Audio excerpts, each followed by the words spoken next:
Hello, I'm Matt Simber, an audit manager with the Office of Inspector General at the Federal Deposit Insurance Corporation, the FDIC. The mission of the Office of Inspector General is to prevent, deter, and detect waste, fraud, abuse, and mismanagement in FDIC programs and operations, and to promote economy, efficiency, and effectiveness at the FDIC. The FDIC is an independent agency created by Congress to maintain stability and public confidence in the nation's financial system. To accomplish its mission, the FDIC conducts a number of activities, including insuring deposits and examining and supervising financial institutions for safety, soundness, and consumer protection. Now let me give you some background on today's topic. In support of its mission, the FDIC buys goods and services from contractors. For the years 2018 through 2022, the FDIC awarded over 400 contract actions each year, with a yearly average of over $500 million. At the time the FDIC was completing these contract actions, it was using two legacy computer systems. In December 2020, the FDIC entered into an agreement to purchase a new acquisition management system. This new system was to modernize those legacy acquisition systems. As you can imagine, the initiative to modernize its legacy acquisition systems was a significant change for the FDIC. In June 2022, the FDIC went live with the new system. Unfortunately, 5 months later, the FDIC had to abandon it.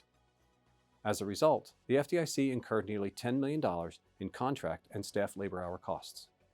After the unsuccessful launch of the new system, the FDIC conducted 2 internal reviews to look back and identify the reasons why. The Office of Inspector General conducted our own evaluation to review the primary factors that led to the FDIC's unsuccessful deployment of the system and to identify improvements for implementing future organizational changes. What we found during our evaluation was that the FDIC wasn't successful in launching the new system because the FDIC didn't employ an effective change management strategy.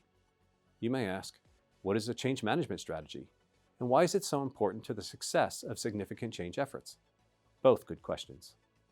Change management is the process of guiding organizational change from the earliest stages of thinking about and preparing for the change, all the way through implementing and maintaining the change. An effective change management strategy is important because it allows an organization to maximize employee adoption and minimize employee resistance to the change.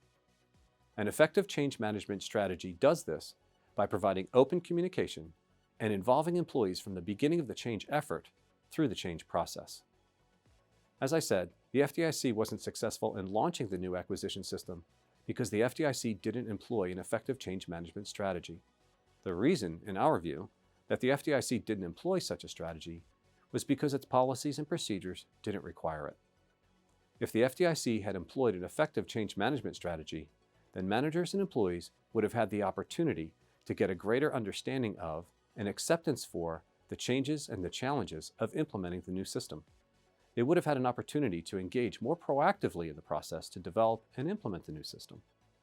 Managers and employees would have had the opportunity to implement desired technical and process changes to ensure the launch's success. And lastly, they would have had the opportunity to ultimately adopt and successfully implement the new system. Overall, an effective change management process would have increased the FDIC's likelihood of success in launching its new acquisition management system.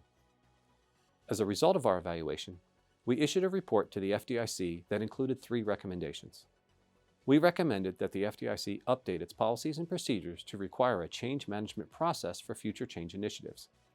We also recommended that the FDIC train its employees and managers on the new change management process.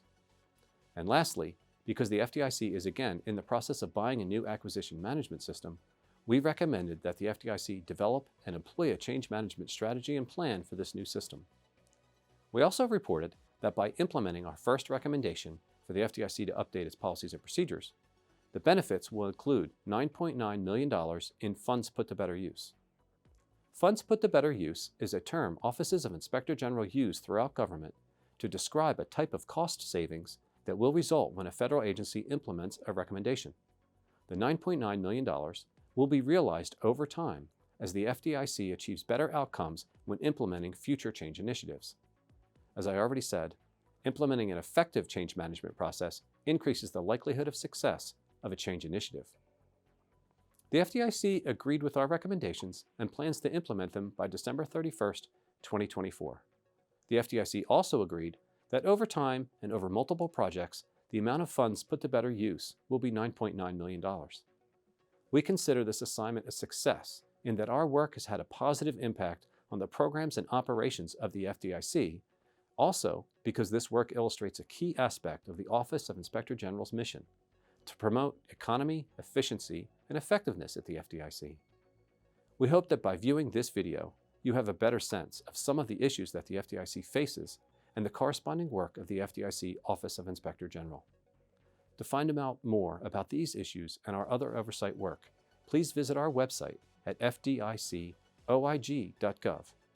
And you can follow us on X, formerly known as Twitter, at FDIC_OIG. And remember, if you suspect fraud, waste, abuse, or mismanagement in FDIC programs and operations, or at FDIC supervised or insured banks, please contact our hotline at the same website and click on the red box in the upper right corner. Thanks for joining us.